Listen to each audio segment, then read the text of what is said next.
जय श्री कृष्ण बंधुओं, आपके अपने चैनल भक्ति की शक्ति में बहुत बहुत स्वागत है। आप सभी का दिन शुभ हो। आज आषाढ़ मास के कृष्ण पक्ष का 8वां दिन है और अष्टमी तिथि है। अब सुनिए आज की कथाएं। श्री ब्रह्मा जी के मुख से गरुड़ तीर्थ और गोवर्धन तीर्थ की महिमा का वर्णन सुनने के बाद देवऋषि नारद ने श्री ब्रह्मा जी से पूछा कि हे पितामह, अन्य तीर्थों का वर्णन भी कीजिए। तब श्री ब्रह्मा जी कहने लगे, नारद, श्वेत तीर्थ तीनों लोकों में विख्यात है और उसके श्रवण मात्र से मनुष्य सभी पापों से मुक्ति पा जाता है। पूर्व काल में श्वेत नाम के एक ब्राह्मण थे जो महर्षि गौतम के प्रिय सखा थे। वे गोदावरी के तट पर रहकर अतिथियों के स्वागत सत्कार में लगे रहते थे। मन, वाणी तथा क्रिया द्वारा भगवान शिव का भजन करते थे। वे यहाँ सदा क्या देखते भगवान हो? सदा शिव की मृत्यु पूजा ने और उत्तर दिया, ध्यान मैं करते श्वेत रहते को थे। ले जाने शिव के के लिए भजन यहाँ में आया, ही उनकी अतः आयु इन्हें पूरी हो को गई देख थी। रहा हूँ। तब नारद ने यमराज कहा, के लौट दूत ने जाओ। उन्हें ले जाने के लिए आए, मृत्यु परंतु ने नारद श्वेत जी पर ने अपना फंदा ब्राह्मण फेंका। देवता के यह घर में देखकर प्रवेश भैरव नहीं कर कुपित हो सके। उठे।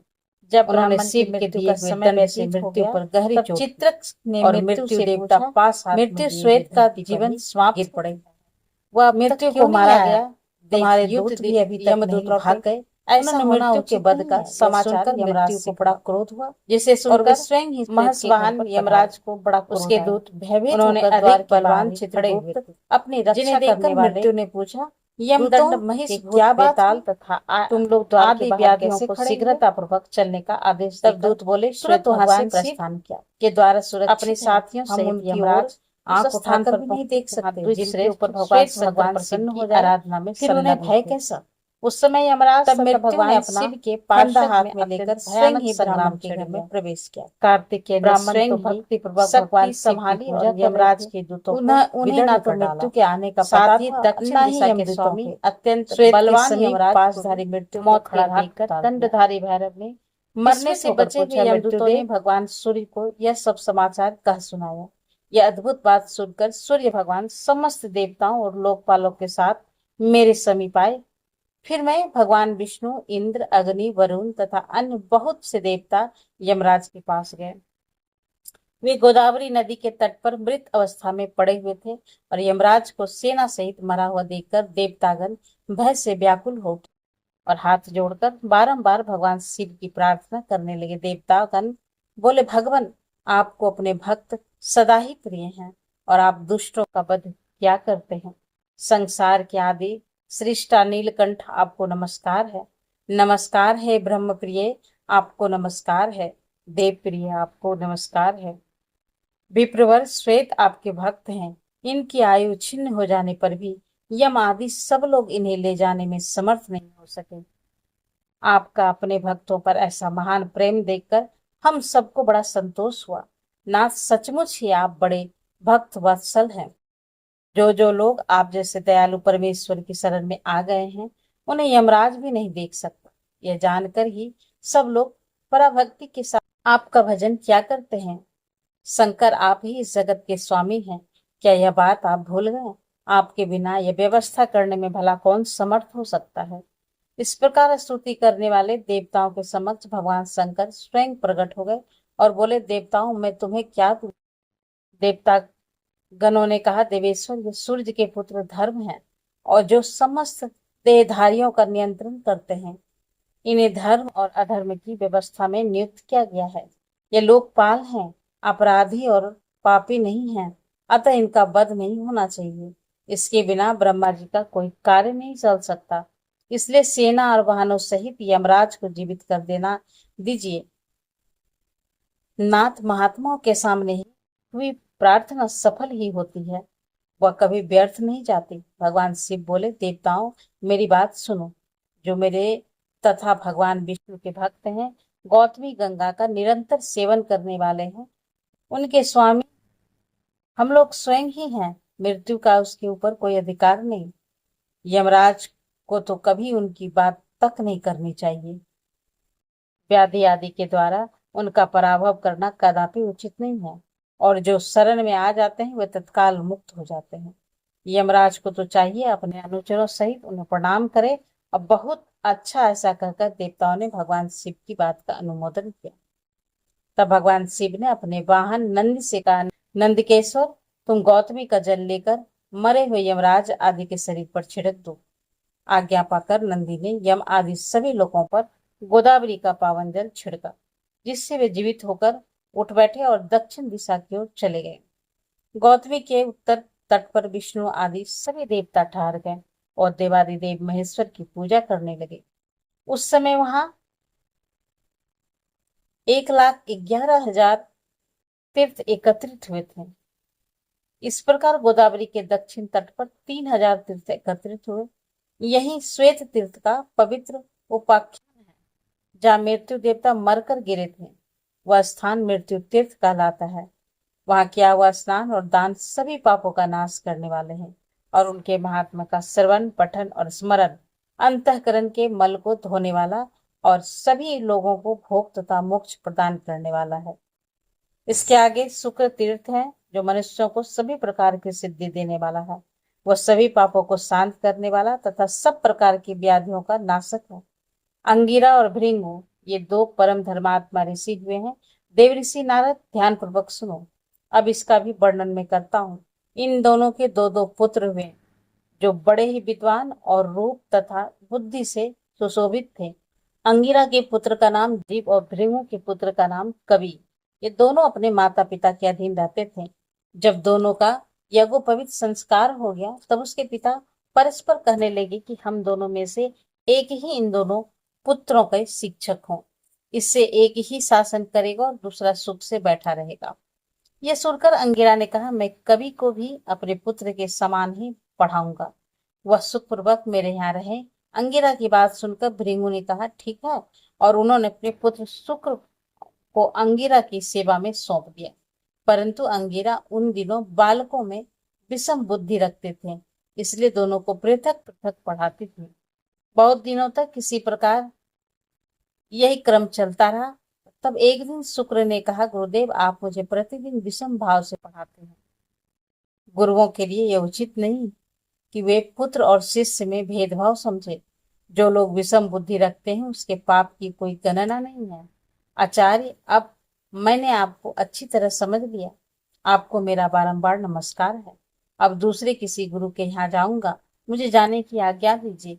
इसी प्रकार गुरु और बृहस्पति से पूछकर उनकी आज्ञा लेकर शुक्र चले गए।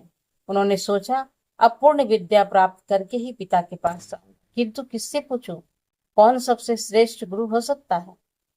इन्हीं सब बातों का विचार करते हुए शुक्र ने महाप्राग गौतमी जी के पास जाकर पूछा, मुनि श्रेष्ठ, बताइए कौन मेरा गुरु हो सकता है? जो तीनों लोगों का गुरु हो, उसी के पास में जाऊंगा।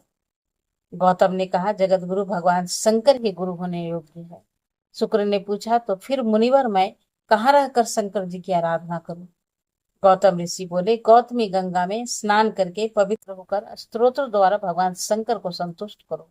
असंतुष्ट होने पर ही वे जगदीश्वर तुम्हें विद्या प्रदान करेंगे। गौतम ऋषि के कहने से शुक्र गोदावरी के तट पर गए और वहां स्नान करके पवित्र होकर भगवान शिव की स्तुति करने लगे।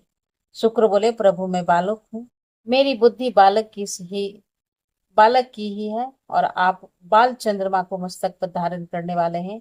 मुझे आपके स्तुति करने का कुछ भी ज्ञान नहीं, केवल आपको नमस्कार करता हूँ। गुरु ने मुझे त्याग दिया है, मेरा कोई सुहृद अथवा सखा नहीं है। आप ही सभी प्रकार से मेरे प्रभु हैं। जगन्नाथ, आपको मेरा नमस्कार है। आप गुरु वालों के भी गुरु और बड़ों के भी बड़े हैं। मैं छोटा बच्चा हूँ, मुझ पर कृपा कीजिए। जगन्मय, आपको नमस्कार है। हे सुरेश्वर, मैं विद्या के लिए आपकी शरण में आया हूँ। मुझे आपके स्वरूप का कुछ भी ज्ञान नहीं है। आप स्वयं ही कृपा करके मेरी ओर देखिए। लोक साक्षी शिव, आपको मेरा नमस्कार है। शुक्र के इस प्रकार स्तुति करने पर भगवान शंकर प्रसन्न होकर बोले, वत्स, तुम्हारा कल्याण हो।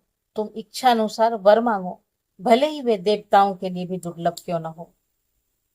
उदार बुद्धि कवि ने हाथ जोड़कर कहा, नाथ, ब्रह्मा आदि देवताओं तथा ऋषियों की भी जो विद्या प्राप्त नहीं हुई है, उसके लिए मैं याचना करता हूँ। आप ही मेरे गुरु और देवता हैं। ब्रह्मा जी कहते हैं, शुक्र ने जब इस प्रकार प्रार्थना की, तब देवश्रेष्ठ भगवान शिव ने उन्हें मृत संजीवनी विद्या प्रदान की, जिसका ज्ञान देवताओं को भी नहीं था। साथ ही उन्होंने लौकिकी, वैदिक तथा अनन्य विद्या भी दी। जब साक्षात भगवान शंकर ही प्रसन्न हो गए तब बाकी भला क्या रह जाता है। वह वह महाविद्या पाकर शुक्र अपने पिता और गुरु के पास गए, अपनी विद्या से पूजित हुए, देवताओं के गुरु हुए और किसी समय कुछ कारणवश बृहस्पति के पुत्र कच्छ ने शुक्राचार्य से मृत संजीवनी विद्या प्राप्त की। कच्छ से बृहस्पति ने और बृहस्पति से पृथक पृथक देवताओं ने उस विद्या को ग्रहण किया। गौतमी के उत्तर तट पर जहाँ भगवान महेश्वर की आराधना करके शुक्र ने विद्या प्राप्त की थी, वह स्थान शुक्र तीर्थ कहलाता है और मृत्यु संजीवनी तीर्थ भी उसी का नाम है। वह आयु और आरोग्य की वृद्धि करने वाला है। वह स्नान दान आदि जो कुछ भी शुभ कर्म किया करता है वह अक्षय पुण्य देने वाला होता है। शुक्र तीर्थ के बाद इंद्र तीर्थ है। हे नारद, वह ब्रह्म हत्या का विनाश करने वाला है। उसके स्मरण मात्र से पाप राशि तथा क्लेश समुदाय का नाश हो जाता है। नारद पूर्व काल की बात है, जब देवराज इंद्र ने वृत्रासुर का वध किया तब ब्रह्म हत्या भी उनके पीछे लग गई। उसे देखकर इंद्र को बड़ा भय हुआ। वो इधर उधर भागने लगे, किंतु जहां जहां वे जाते ब्रह्म हत्या उनका पीछा नहीं छोड़ती। तब वे एक बहुत बड़े सरोवर में प्रवेश करके कमल की नाल में छुप गए और उसमें तंतु की भांति होकर रहने लगे। ब्रह्म हत्या भी उस सरोवर के तट पर 1000 दिव्य वर्षों तक बैठी रही। इस बीच में सब देवता बिना इंद्र के ही हो गए थे। उन्होंने आपस में सलाह की कि किस प्रकार इंद्र प्रकट हो। उस समय मैंने देवताओं से कहा, ब्रह्म हत्या के लिए दूसरा स्थान दे दिया जाए और इंद्र को शुद्ध करने के लिए गोदावरी नदी में नहलाया जाए। इसमें स्नान करने से इंद्र पुनः शुद्ध हो जाएंगे। इंद्र का प्रथम अभिषेक नर्मदा नदी के तट पर हुआ। वहां उसके पास का मल का शोधन होने के कारण उस देश का नाम मालव पड़ गया और तत्पश्चात वे गौतमी गंगा के तट पर लाए गए। वहां पुण्य नदी के जल से गौतमी का जल लाकर उसी में समस्त देवता ऋषि ने विष्णु, वशिष्ठ, गौतम, अगस्त, अत्रि, कश्यप और अनन्यायी ऋषि तथा यक्ष और पर्णांगों ने इंद्र का अभिषेक किया। फिर मैंने उन्हें अपने कमंडलों के जल से भी अभिषेक किया।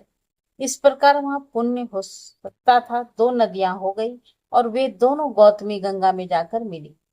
उन दोनों के संगम मुनियों द्वारा सेवित विख्यात तीर्थ बन गए। तब से उस तीर्थ को पुण्य संगम कहते हैं। सीखता संगम ही नाम इंद्र तीर्थ हो गया। वहां 7000 मंगलमय तीर्थ निवास करने लगे। उस तीर्थों में तथा विशेषता संगम के जल में जो स्नान किया जाता है वह सब अक्षय जानना चाहिए। इसमें अन्यथा विचार करने की कोई भी आवश्यकता नहीं है। जो इस पवित्र उपाख्यान को पढ़ता अथवा सुनता है वह मन, वाणी, शरीर और क्रिया द्वारा होने वाली समस्त पापों से मुक्त हो जाता है। आज के अध्याय में बस इतना ही।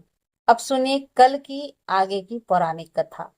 भीष्म जी ने पूछा, हे ब्राह्मण, किस कर्म के परिणाम से मनुष्य प्रेत योनि में जाता है और किस कर्म द्वारा वह उससे छुटकारा पाता है, वह मुझसे बताने की कृपा कीजिए। तब पुलस्त्य जी बोले, राजन, यह सब बातें तुम्हें विस्तार से बताता हूँ, सुनो। जिस कर्म से जीव प्रेत होता है और जिस कर्म के द्वारा देवताओं के लिए भी दुस्तर घोर नरक में पड़ा हुआ प्राणी भी उससे मुक्त हो जाता है, उसका वर्णन करता हूँ। प्रेत योनि में पड़े हुए मनुष्य सत्पुरुषों के साथ वार्तालाप और पुण्य तीर्थों का बारंबार कीर्तन करने से उससे छुटकारा पा जाता है। भीष्म सुना जाता है कि प्राचीन काल में कठिन नियमों का पालन करने वाले एक ब्राह्मण थे जो प्रभु नाम से सर्वत्र विख्यात थे। वे सदा संतुष्ट रहा करते थे। उन्हें योग का ज्ञान था। वे प्रतिदिन स्वाध्याय, होम और जप यज्ञ में संलग्न रहकर अपना समय बिताया करते थे। उन्हें परमात्मा के तत्व का बोध था। वे परमात्मा का भय मानते थे और सत्य भाषण में अर्थात सत्य बोलने में रत रहते थे। सबसे मीठे वचन बोलते और अतिथियों के सत्कार में मन लगाते और सुख दुख आदि संपूर्ण द्वंद्वों का परित्याग करने के लिए सदा योगाभ्यास में तत्पर रहा करते थे। अपने कर्तव्य के पालन और स्वाध्याय में लगे रहना उसका रोज का नियम था। इस प्रकार संसार को जीतने की इच्छा से वे सदा शुभ कर्म का अनुष्ठान किया करते थे। ब्राह्मण देवता को वन में रहते रहते अनेकों वर्ष बीत गए। एक बार उसका ऐसा विचार हुआ कि मैं तीर्थ यात्रा करूं तीर्थों के पावन जल से अपने शरीर को पवित्र बनाऊं। ऐसा सोचकर उन्होंने सूर्योदय के समय शुद्ध चित्त से पुष्कर तीर्थ के स्नान किया और गायत्री का जप और नमस्कार करके यात्रा के लिए चल पड़े। चलते चलते एक जंगल के बीच में कंकाकीर्ण भूमि में जहां न वृक्ष था न जल था, उन्होंने अपने सामने 5 पुरुषों को खड़े देखा जो बड़े ही भयंकर थे। उनका विकट आकार पर पाप पूर्ण दृष्टि वाले वे अत्यंत घोर प्रेतों को देखकर उसके हृदय में कुछ भय उमड़ आया। फिर भी वह निश्चल भाव से खड़े रहे और यद्यपि उसके मन में भय था, फिर भी उन्होंने धैर्य धारण करके बड़े ही मधुर शब्दों से उन प्रेतों से पूछा कि विकराल मुख वाले प्राणी हो, तुम लोग कौन हो? किसके द्वारा कौन सा ऐसा कर्म बन गया है जिससे तुम्हें इस विकृत रूप की प्राप्ति हुई है? प्रेतों ने कहा, हम भूख और प्यास से पीड़ित होकर सदा महान दुख में घिरे रहते हैं। हमारा ज्ञान और विवेक नष्ट हो गया है। हम सभी अचेत हो रहे हैं। हमें इतना भी ज्ञान नहीं कि कौन दिशा किस ओर है। दिशाओं के बीच की अंबातर दिशाओं को भी नहीं जानते। आकाश, पृथ्वी और स्वर्ग का भी हमें ज्ञान नहीं। यह तो दुख की बात है। सुख बस इतना है कि सूर्योदय देखकर हमें प्रभात सा लगता है। हम में से एक का नाम परीक्षित, दूसरे का नाम सूचीमुख है और तीसरे का नाम शीघ्रक और चौथे का रोधक और 5वें का लेखक। ब्राह्मण ने पूछा, तुम्हारे नाम कैसे पड़ गए? क्या कारण है जिससे तुम लोगों का यह नाम मिले हैं? प्रेतों में से एक प्रेत ने कहा कि मैं सदा स्वादिष्ट भोजन किया करता था, ब्राह्मणों को परिचित अर्थात बासी भोजन दिया करता था, इसी कारण मेरा नाम परीक्षित पड़ गया। अब मेरे इस साथी ने अन्न आदि के अभिलाषी बहुत से ब्राह्मणों को हिंसा की है, इसलिए इसका नाम सूची मुख रख पड़ा है।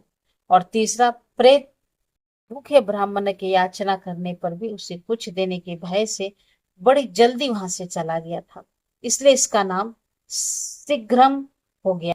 वह चौथा प्रेत ब्राह्मणों को देने से भय के उद्गम होकर सदा अपने घर पर ही स्वादिष्ट भोजन किया करता था, इसलिए वह रोधक कहलाया।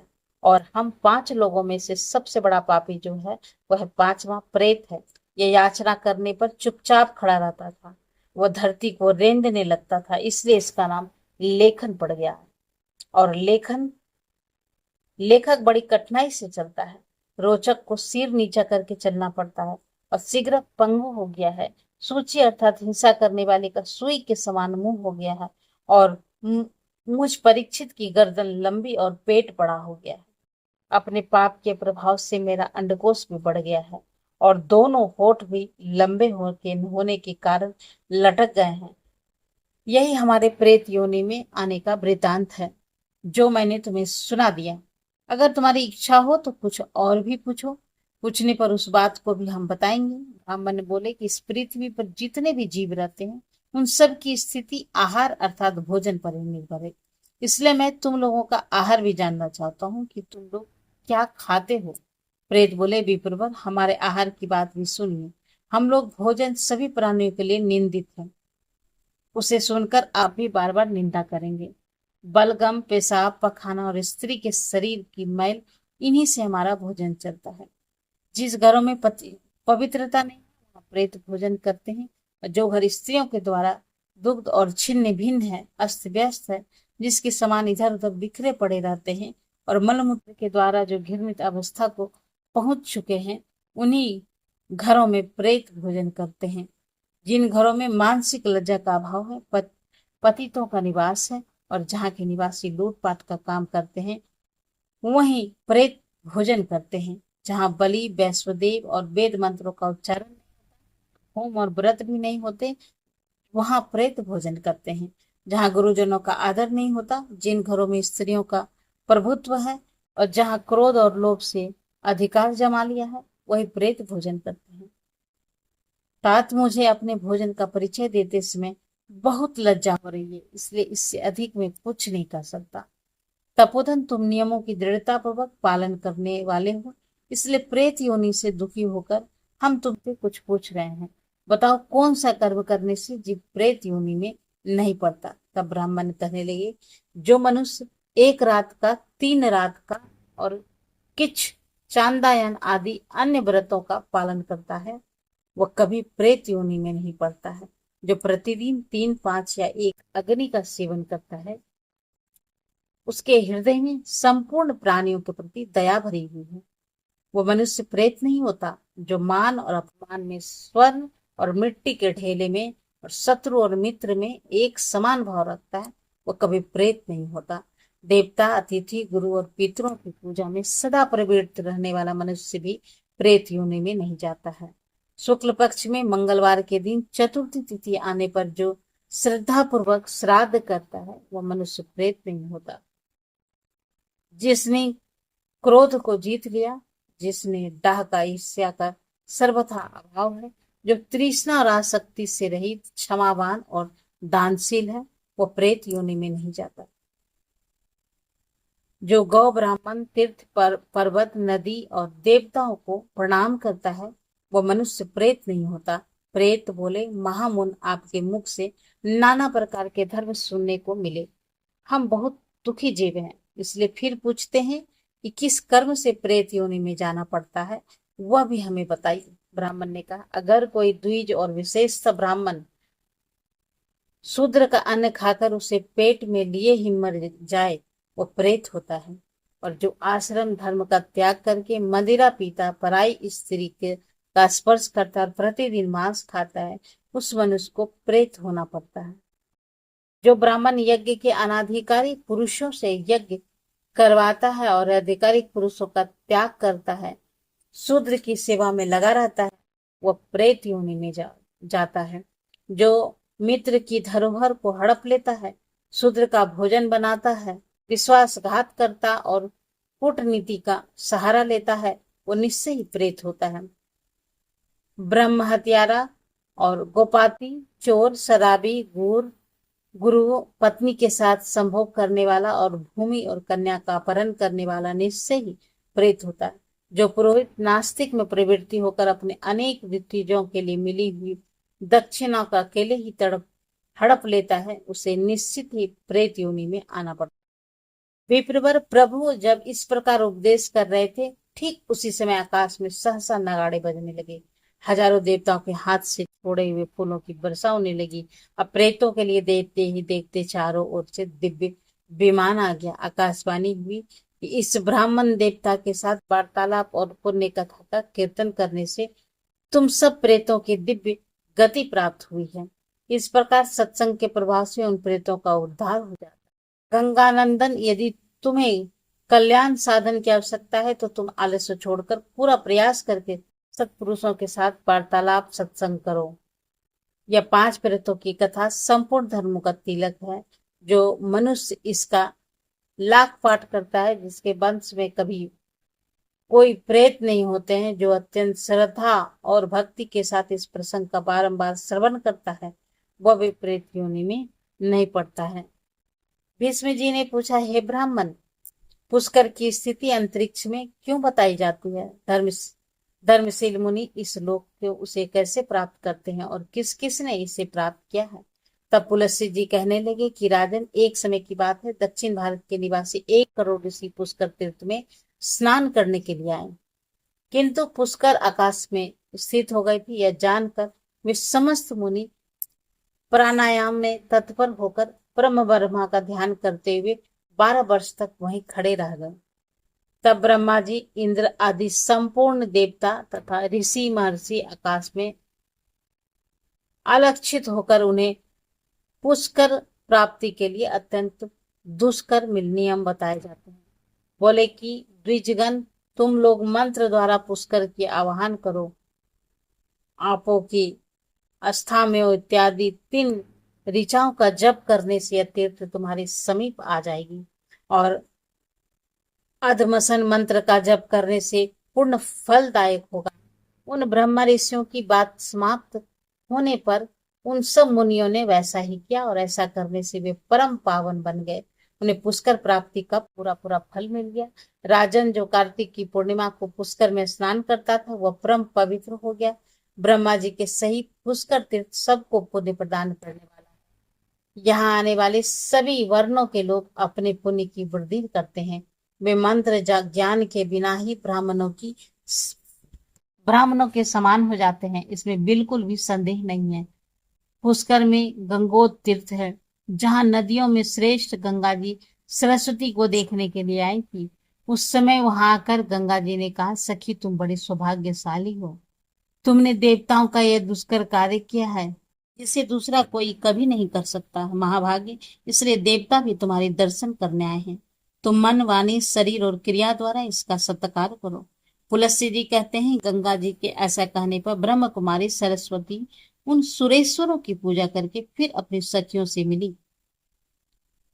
ज्येष्ठ और मध्यम पुष्कर के बीच में उसका विश्व विख्यात समागम हुआ था।